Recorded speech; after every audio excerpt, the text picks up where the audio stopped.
그 김건희 표절 논문에 대한 미뤄진 검증을 이어나가겠다라고 했던 숙명여대 신임 총장 문시현 총장에 대해서 숙명여대가 진즉에 했어야 될 표결 절차상 하자 문제를 지적하지 않고 있다가 뒤늦게서야 문시현 총장이 이제 곧 취임을 할 날이 머지 않았는데 뭐 문시현 총장에 대한 재표결을 하겠다. 그러니까 김건희 표절 논문에 대해서 검증하지 말라는 압박용 카드인 건지 아니면 실제로 문시현을 떨어뜨리고 정권의 입맛에 맞는 김건희 방탄 인사를 새로 앉히겠다라고 하는 것인지는 명확하지는 않습니다만 납득하기 어려운 재표결 절차를 거친다라는 소식이 들려왔었고 그 관련돼서 말씀을 드린 바가 있었죠.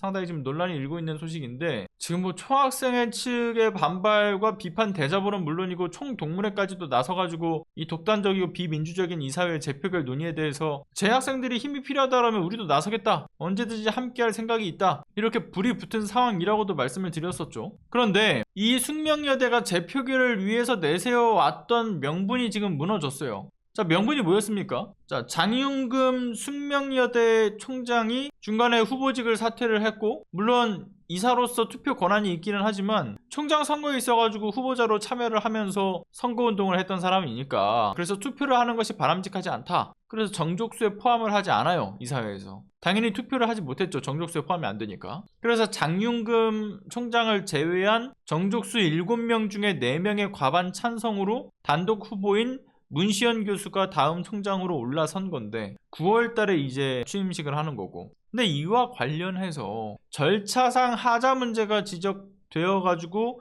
우리가 교육부에다가 관련된 의견을 검토 요청을 했다 라면서 최근에 이 숙명여대 학교 측에서 주장을 하는 것인데, 그 명분은 교육부 의견에 따라서 재표결을 할지 여부를 오늘 30일에 진행을 하겠다라는 얘기였잖아요. 그런데 그간 통상적으로 논문 표절 검증 기간이 5개월이었던 것으로 봤을 때 이걸 한참 넘겨서 무려 29개월간 미루면서 심지어 그 과정에서 총 동문회 차원의 논문 표절 검증 결과도 54.9%의 표절률이 나왔는데도 불구하고 이걸 외면하면서 사실상 김건희의 방탄에 나섰던 숙명여대라는 비판이 이어져 왔기 때문에 재표결 안건 상정이라고 하는 얘기의 그 명분이 어떻든 간에 이에 대한 비판이 있을 수밖에 없는 것이었지 않습니까? 그런데 이번에 교육부와 관련된 내용을 손절을 딱 한 거죠. 사립대학 총장 선임에 대해서 교육부가 관여한 바도 없다, 전례도 없고 관여할 이유는 우리가 없다. 그래서 이와 관련된 입장을 숙명여대에 답변 형식으로도 보낼 것이긴 한데 사실 이걸 전례가 전혀 없었기 때문에 이거 보내는 것조차, 답변을 하는 것조차 검토를 해야 될 상황이다. 뭐 이런 좀 이상한 얘기를 하는데, 아무튼 결국은 숙명여대가 내세우려고 했던 명분이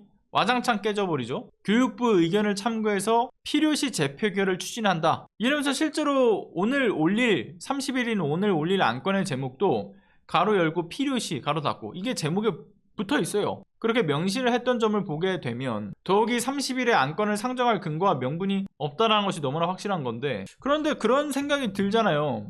저들 그래도 강행을 할 것 같다.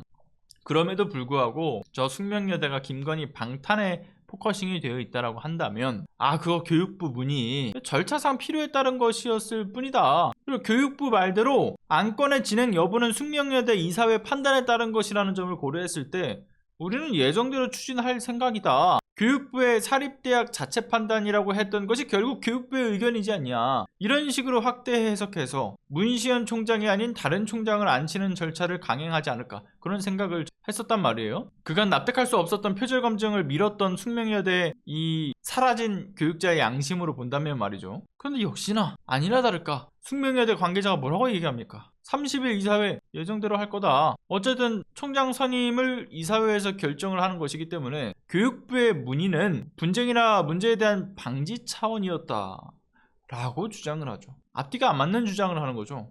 교육부 차원에서 절차상 하자에 대해서만 문의를 한 거고 그 하자가 있으면 안건 상정 여부를 결정할 거다, 이런 당초의 입장과는 다르게 교육부는 하자를 얘기하지 않아요. 그거 니들 알아서 하는 거지 왜 우리한테 맡겨, 이 얘기를 한 건데 본인들의 재표결 절차에 대한 명분용이었다. 교육부의 뭐 하자다 아니다라는 게 아니라 그냥 분쟁을, 논란을 최소화하기 위한 하나의 절차, 수단이었을 뿐이다.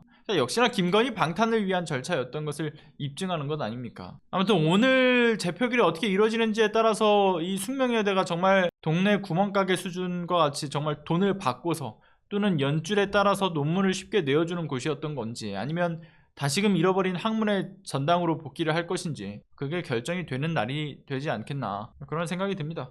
아무튼 오늘 좀 어떤 결정이 나오는지 함께 좀 지켜보시죠. 뭐 숙명여대가 이제 재표결을 진행한다 그러면 이건 뭐 재학생들과 총동문회의 반발뿐만 아니라 국민적 반발까지도 이건 감당이 불가능한 정도로 불이 붙을 거라고 봅니다.